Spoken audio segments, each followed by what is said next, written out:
नमस्कार, संवाद न्यूज में आप सभी का स्वागत है। मैं हूं एमसागर राठौर और आइए बढ़ते हैं आज की मुख्य खबरों की ओर। ग्वालियर में शादी से लौट रहे बस और कार में भीषण टक्कर हो गई। टक्कर में 2 महिला और 2 पुरुष सहित एक बच्चा घायल हो गया। वहीं घटना की सूचना मिलने पर मौके पर पहुंची पुलिस ने सभी घायलों को इलाज के लिए प्राइवेट हॉस्पिटल में भर्ती कराया, जहां इलाज के दौरान एक पुरुष की मौत हो गई। आपको बता दें, ग्वालियर के हजीरा थाना क्षेत्र के हाईवे स्थित ट्रिपल ITM चौराहे पर क्रेटा गाड़ी में शादी कर लौट रहे परिवार की बस से टक्कर हो गई थी। इस दौरान कार में बैठे 4 सदस्यों सहित एक बच्चा गंभीर रूप से घायल हो गया। घटना की सूचना मिलने पर मौके पर पहुंची पुलिस ने सभी घायलों को अपोलो प्राइवेट हॉस्पिटल में इलाज के लिए भर्ती कराया। इलाज के दौरान कमल जैन नाम के पुरुष की मौत हो गई। वहीं बाकी घायलों का इलाज चल रहा है। आपको बता दें कि बस चालक मौके से फरार हो गया है। पुलिस ने बस को अपने कब्जे में लेकर मामला दर्ज कर चालक की तलाश शुरू कर दी है।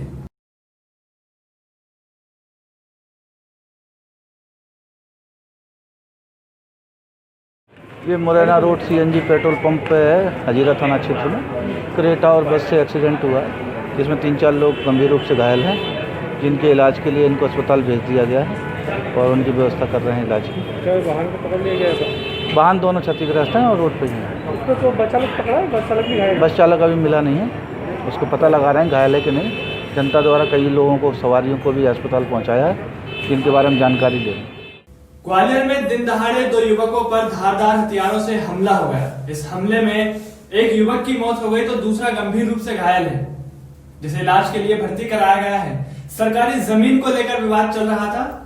दरअसल थाटीपुर थाना क्षेत्र के शिवाजी नगर में रहने वाले 2 भाई कब्रिस्तान के सदस्य हैं। वहीं कब्रिस्तान के पास बनी सरकारी जमीन को लेकर मुनव्वर खां उसे बेचना चाहता था, जिसे लेकर दोनों भाई मना कर रहे थे।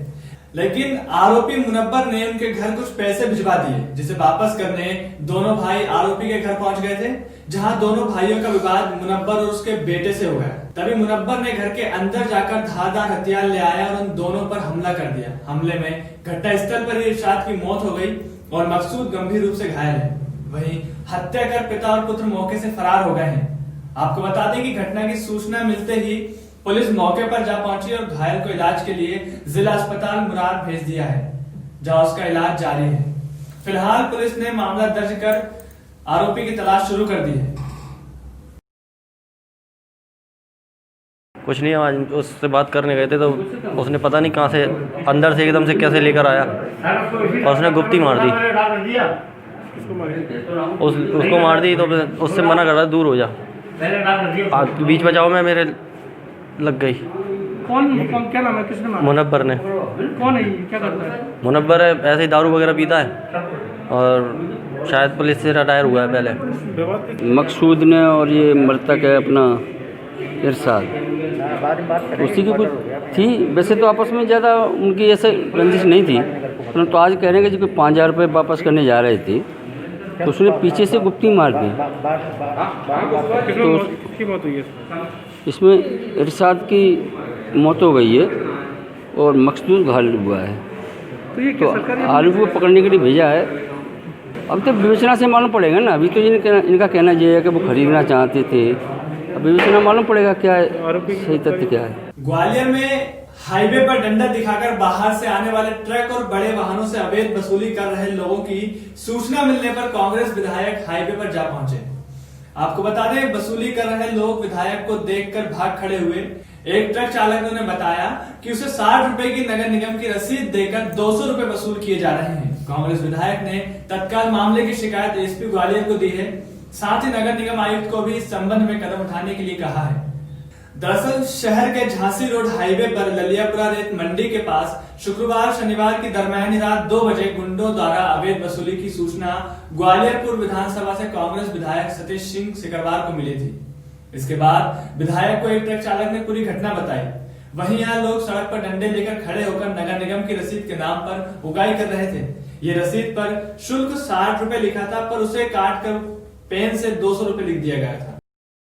कल रात को ललियापुरा के पास जो झांसी रोड है और वहाँ पे अंडरब्रिज के आगे जाके रेत के पड़े हैं, उसके सामने रात को लगभग 7-8 लोग डंडे और लाठी लेकर, जो बाहर की गाड़ी हैं, आंध्र प्रदेश की, तमिलनाडु की, राजस्थान की, उन गाड़ी वालों को पकड़ के ज़बरदस्ती उनसे पैसे वसूल कर रहे थे। मैंने पूरे प्रकरण को देखा तो मैंने वहाँ जाके कार्रवाई की और उनको पकड़ने की कोशिश की, पकड़ भी लिया था। वो भाग गए जब तक, और लोग थे ज़्यादा तो एकदम भाग गए। पुलिस को बुलाया, पुलिस कप्तान साहब को फ़ोन लगाया। वो 60 रुपये की उनकी जो रसीद है, वो भी रसीद गिट्टी मटेरियल सप्लाई वालों की है, बिल्डिंग मटेरियल वालों, और 200 रुपये वसूल कर रहे थे। उनकी रसीद की मैंने कॉपी पुलिस कप्तान को भी भेजी, टीआई साहब को भी भेजी, और मैंने उनको दी। मैंने ओरिजिनल रसीद मैंने कि ट्रक वालों से जो मिल रही थी। ग्वालियर में एक बुजुर्ग की संदिग्ध परिस्थितियों में 7वें माले से गिरकर मौत हो गई। आपको बता दें, मृतक रेलवे इंजीनियर के पद से रिटायर थे। वहीं मौके पर पहुंची पुलिस ने शव को पीएम के लिए भेज जांच शुरू कर दी है। दरअसल सिरोली थाना क्षेत्र के सिरोल रोड स्थित विंटर हिल्स अपार्टमेंट के 3रे माले पर रहने वाले 60 वर्षीय बुजुर्ग जयप्रकाश उपाध्याय रेलवे में इंजीनियर के पद से रिटायर्ड थे। इस फ्लैट में वो अपनी पत्नी के साथ रहते थे और उनकी एक बेटी जर्मनी में रहती है। वो छत के 7वें माले पर किसी काम से गए हुए थे, तभी वो अचानक संदिग्ध परिस्थितियों में 7वें माले से नीचे गिर गए। आसपास के लोगों ने जैसे उन्हें नीचे जमीन पर गिरा देखा तो पुलिस को सूचना करते हुए निजी अस्पताल में भर्ती कराया, जहां डॉक्टरों ने उन्हें मृत घोषित कर दिया। वहीं मौके पर पहुंची पुलिस ने शव को पीएम के लिए भेज दिया और मामले की जांच में जुट गई है। घटना जो है ये बताते हैं कि ये छत से गिरने के उपरांत जो है छत से नीचे गिरे हैं और गिरने से इनकी मृत्यु होना बताया गया है। क्या नाम था इनका? इनका नाम है जयशंकर उपाध्याय, सन ऑफ स्वर्गीय श्री रामाधार उपाध्याय, जो खुरई के रहने वाले हैं। और यहाँ पे ये विंटर हिल में निवासरत थे। मतलब हम तो दतिया से आए हैं, तो हमारे पास सोसाइटी से कॉलोनी से फ़ोन गया था, तो उन्होंने बताया कि वो छत से गिर गए हैं और आप जल्दी आ जाइए, जो है हॉस्पिटल में हम उनको एडमिट करा रहे हैं कलेक्ट्रेट के सामने। तो फिर हम लोग वहाँ से चल दिए। आधे घंटे बाद फिर फ़ोन आता है, लगभग 1 घंटे बाद। वो ये कहते हैं कि आप जो है कैजुअल्टी में आ जाइए, उनकी डेथ हो गई है। तो फिर यहाँ आ रहे थे तो फिर 15 मिनट पहले फ़ोन आता है कि आप सिरोल थाने आ जाइए, वहाँ से आपको सूचना देना पड़ेगी। राजगढ़ में एक अनोखी शादी देखने को मिली है, जिसमें दुल्हन की विदाई हेलीकॉप्टर से हुई। ये मामला राजगढ़ जिले के सारंगपुर तहसील के ग्राम का हारना का बताया जा रहा है। आपको बता दें कि शादी लोगों के जीवन का सबसे अहम लम्हा माना जाता है। शादी को यादगार बनाने के लिए तरह तरह के इंतजाम किए जाते हैं। कोई अपने लिए लग्जरी गाड़ी और दूल्हे के लिए महंगी से महंगी लग्जरी गाड़ी का उपयोग करते हैं, जिससे उनकी शादी जीवन संगनी और लोगों को जीवन भर याद रहे। ऐसी एक बारात सारंगपुर तहसील के गांव हारना में देखने को मिली, जहां दुल्हा अपनी जीवन संगनी के साथ 7 फेरे लेने के बाद किसी बग्गी लग्जरी गाड़ियों का काफिले से नहीं बल्कि हेलीकॉप्टर लेकर उड़ा। भांजी की हेलीकॉप्टर से विदाई के दौरान मामा जी पूनमचंद धाकड़ भी अपने आंसू नहीं रोक पाए। क्षेत्र में ये पहली बारात है जहां दूल्हा दुल्हन की विदाई हेलीकॉप्टर से हुई। गांव में इस हाईटेक बारात को देखने के लिए लोगों का हुजूम उमड़ पड़ा। बता दें, बारात विदा करने गई ज्यादातर महिलाएं और बच्चे हेलीकॉप्टर और दूल्हे के साथ सेल्फी लेने के लिए आतुर दिखे। विदाई की रस्म पूरी होने के बाद आखिर में दूल्हा ब्रजविराज सिंह धाकड़ अपनी जीवन संगनी वर्षा धाकड़ के साथ 7 फेरे लेकर हेलीकॉप्टर से अपने गांव देवास महुड़ी के लिए उड़ान भरी। यही इच्छा थी कि भाई मेरी भांजी को क्या भैया खड़ा है, मैंने तो खड़ा है, समझ में नहीं आ रही इतनी बात कर रहा हूं। मुझे नहीं है, मेरे पापा के अरमान थे, उन्होंने ये सारा मुझे सरप्राइज दिया है। अच्छा, लेकिन खुशी महसूस कर रहे होंगे आप?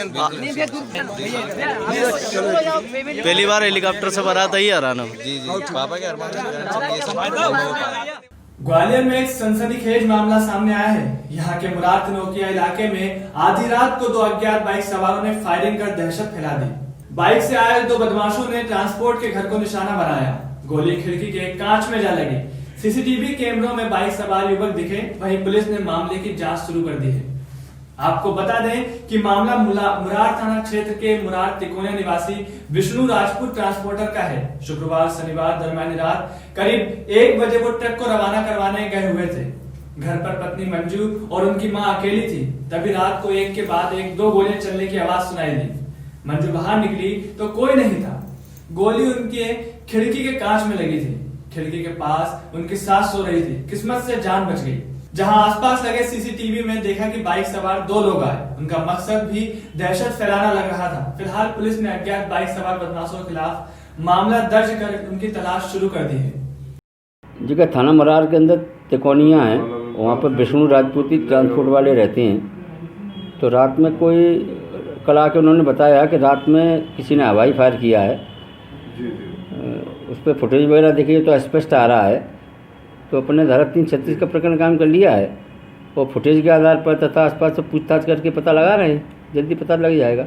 ग्वालियर से हैदराबाद जाने वाली फ्लाइट में संदिग्ध युवक को सीआईएसएफ के जवानों ने पकड़ा है। युवक के पास जो आईडी थी उससे फोटो मिलान नहीं कर रहा था। जब पड़ताल की गई तो पता लगा कि टिकट और आईडी किसी और की है। आरोपी को हिरासत में लेकर महाराजपुरा थाना पुलिस को सौंप दिया गया है। आपको बता दें कि मामला महाराजपुरा थाना क्षेत्र में बने राजमाता विजय राजे सिंधिया एयर टर्मिनल का है। बता दें कि ग्वालियर से हैदराबाद के लिए स्पाइस जेट की फ्लाइट जानी थी। तभी सुबह एक युवक एयरपोर्ट पर फ्लाइट का टिकट लेकर अंदर तक चला गया। जब सीआईएसएफ के इंचार्ज अवधमनी शर्मा यात्रियों की जांच कर रहे थे तो युवक पर नजर पड़ी। उसका टिकट और आईडी मांगी, जांच में फोटो मिलान नहीं करा। इस पर तत्काल उसे निगरानी में लेकर पूछताछ की गई। पकड़े गए युवक की पहचान और टिकट मेल नहीं खा रहे थे। युवक को सीआईएसएफ ने धोखाधड़ी करने पर तत्काल पुलिस के हवाले कर दिया है। फिलहाल पुलिस ने आरोपी के खिलाफ मामला दर्ज कर उसे जेल भेज दिया है। ये बेंगलोर फ्लाइट में जो यहाँ से जाती है, इसमें एयरपोर्ट अथॉरिटी द्वारा थाना महाराजपुरा में रिपोर्ट करने पे कि जिस व्यक्ति के नाम पे टिकट थी उसमें वह व्यक्ति ना जाके उसकी जगह कोई दूसरा बोर्डिंग पास बनवाने आ गया था। उनके द्वारा उस व्यक्ति को लाए जाने पे और रिपोर्ट करने पे 419-420 का प्रकरण थाना महाराजपुरा में कायम किया गया और उस व्यक्ति को गिरफ्तार करके न्यायालय पेश किया गया। क्राइम ब्रांच भोपाल पुलिस ने ड्रग माफिया पर बड़ी कार्रवाई करते हुए नशे के इंजेक्शन का व्यापार करने वाले मेडिकल स्टोर के संचालक और 3 अन्य लोगों को गिरफ्तार किया है। आपको बता दें कि गिरोह द्वारा 170 रुपए प्रति इंजेक्शन के हिसाब से जहर बेचा जा रहा था। आरोपियों के कब्जे से नशे के रूप में प्रयुक्त किए जाने वाले 184 इंजेक्शन और 200 लीटर जब्त किए गए हैं। ये इंजेक्शन नारकोटिक्स ड्रग की श्रेणी में आता है जो आरोपियों द्वारा युवा छात्रों को विशेष रूप से कॉलेज, स्कूलों और हॉस्टलों में रहने वाले युवाओं को ऊंचे दामों में बेची जा रही थी। मुखबिर की सूचना पर क्राइम ब्रांच की टीम द्वारा एक पुंटर को ग्राहक बनाकर नशे का इंजेक्शन खरीदने भेजा गया। पुंटर द्वारा नशे का इंजेक्शन खरीदने के उपरांत क्राइम ब्रांच की टीम द्वारा दबिश दी गई। घटना स्थल से भारी मात्रा में डिस्पोजेबल सीरीज भी बरामद की गई है। उक्त इंजेक्शन का कोई वैध प्रमाणित लाइसेंस नहीं होना पाए जाने से आरोपियों के कब्जे से सभी नशे के इंजेक्शन को जब्त किया गया है।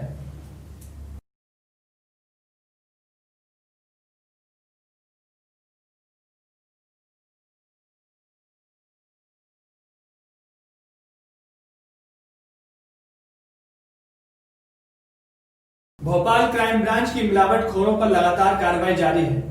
आपको बता दें, हनुमानगंज क्षेत्र स्थित डेयरी एवं जिम सप्लीमेंट शॉप पर क्राइम ब्रांच और खाद्य विभाग ने कार्रवाई की है।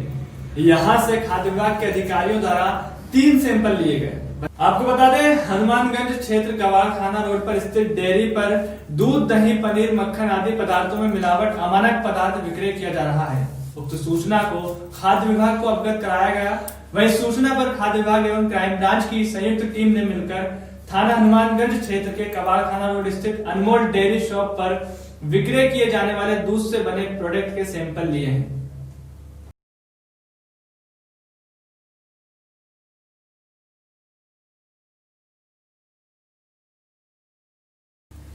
सुसनेर अस्पताल में डॉक्टरों की नियुक्ति करने की मांग को लेकर मध्य प्रदेश श्रमजीवी पत्रकार संघ ने मुख्यमंत्री के नाम एसडीएम को ज्ञापन सौंपा है। आपको बता दें कि सामुदायिक स्वास्थ्य केंद्र में लंबे समय से डॉक्टर और अन्य स्वास्थ्य कर्मचारियों के पद रिक्त पड़े हैं। अस्पताल में चिकित्सकों की कमी के कारण यहां आने वाले मरीजों को काफी परेशानियों का सामना करना पड़ता है।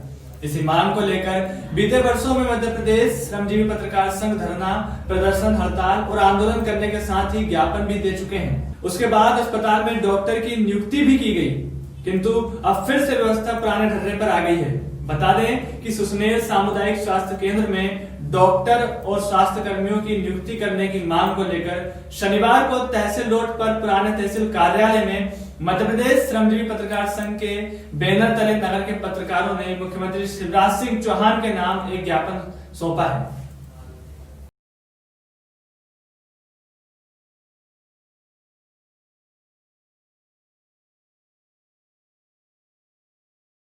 बालाघाट पुलिस को बड़ी सफलता हाथ लगी है। आपको बता दें कि मुठभेड़ में पुलिस ने 2 महिला नक्सली को मौत के घाट उतार दिया है। दोनों महिला नक्सलियों पर 14 लाख का इनाम था, जिन्हें बालाघाट पुलिस ने मौत के घाट उतार दिया है। दरअसल बीती 11 तारीख को नक्सलियों और बालाघाट पुलिस की मुठभेड़ हुई थी। इस मुठभेड़ में 2 महिला नक्सलियों की मौत हो गई। आपको बता दें कि दोनों महिला नक्सलियों पर 14 लाख का इनाम था। दोनों अलग अलग कमेटी की सदस्य बताई जा रही हैं। अनुमान लगाया जा रहा है कि नक्सली गिरोह की बड़ी मीटिंग होने वाली थी, क्योंकि इनके पास से कई नक्सली हथियार, गोलियां बरामद हुई है। इसके साथ ही नक्सली साहित्य भी बरामद हुआ है। पुलिस अनुमान के मुताबिक छत्तीसगढ़ में नक्सलियों पर प्रेशर पड़ रहा है।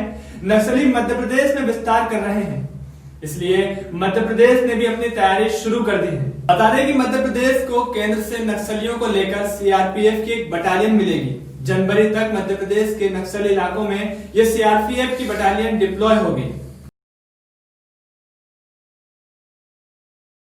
कुटेला मुंडा गांव पर नेशनल हाईवे द्वारा किए गए भू अर्जन की जमीन में धोखाधड़ी का मामला सामने आया है। किसानों ने पटवारी और रजिस्ट्रार पर फर्जीवाड़ों का आरोप लगाया है। दरअसल बिलासपुर से कटघोरा तक बनने वाली नेशनल हाईवे 130 4 लेन सड़क के निर्माण में कुटेला मुंडा में सड़क बनने को लेकर जो जमीन राजस्व विभाग द्वारा अधिकृत की गई है, उसमें स्थानीय किसानों ने राजस्व विभाग, पटवारी और रजिस्ट्रार पर फर्जीवाड़ा का आरोप लगाया है। यहाँ के अधिग्रहित किसानों ने पटवारी हातिम खान पर आरोप लगाया है। वहीं कुटेला मुंडा निवासी राम कुमारी ने बताया कि पटवारी हातिम खान ने हमें धोखे में रखकर, हमारी जमीन धोखे में रखकर किसी अन्य के नाम रजिस्ट्री कर दी है और हमें जो मुआवजा मिलना चाहिए वो नहीं मिल पाया है। बता दें कि राष्ट्रीय राजमार्ग 130 के बनने से कुटेला मुंडा के पटवारी हातिम खान ने यहाँ तक कि यहाँ के गांव के कई किसानों की जमीन के अधिग्रहण में फर्जीवाड़ा हुआ है। पीड़ितों की मांग है कि मौके पर अर्जित भूमि का पटवारी व राजस्व निरीक्षक द्वारा जांच कर सर्वे सूची बनाई जाए। मध्य प्रदेश और छत्तीसगढ़ की तमाम खबरों के लिए बने रहिए हमारे साथ और देखते रहिए संवाद न्यूज। धड़ी किया गया, बोला कि हम बंटवारा करवा देंगे, छोटे छोटे टुकड़े में बैठेंगे तो ज़्यादा मुआवजा मिलेगा। तो मैं बोला ये तो पापा इसके लिए पहले ही जा रहे थे, आप तब क्यों नहीं के? तब उन्होंने कहा कि उस टाइम मेरी गलती हो गई थी, आज मैं गलती सुधारने आया हूँ आपके घर में। फिर उन्होंने हमें सब चीज़ बताया कि ऐसे ऐसे करोगे तो ये सब चीज़ आपको मिलेगा करके। फिर हम लोग बोले कि बंटवारा नामा करवा दो। हम लोग जब बंटवारा नामा करवाने गए तो वहाँ बंटवारा नामा के चोट में 3 लोगों के नाम पे रजिस्ट्री करवा दिया। पता नहीं सर, अब ये तो वही जाने जो कर रहे हैं। सुनने में आ रहा है कि वो करते हैं करके, अब पता नहीं क्या सच्चाई है, वो जब जांच होगा तब पता होगा। पटवारी द्वारा बोला गया कि मेरे को 8 डिसमिल ज़मीन चाहिए, जिसका भुगतान राशि मेरे को अभी तक के नहीं मिल पाया, जिसमें हम रजिस्ट्री कर दिए उनके मामा के नाम पे, और हमको आज तक पैसा नहीं मिला, जबकि हमारा रजिस्ट्री का कापी आज भी हमारे हाथ में है, जिसका नामांतरण वो नहीं कर रहे हैं। टुकड़े में वो 55 टुकड़ा हुआ था, उस समय 45 टुकड़ा हुआ था, उसमें हम लोग भी थे, हमारे चाचा भी लोग थे, बहुत लोग थे किसान लोग का। लेकिन हमको ना चेक द्वारा पेमेंट दिया गया, ना मौखिक द्वारा दिया गया। देंगे बोलते हैं। 8 डिसमिल जमीन। क्या पटवारी यहाँ पटवारी चेंज हो गया तो कुछ? हाँ, राहत तो मिलेगी, किसान बहुत परेशान है।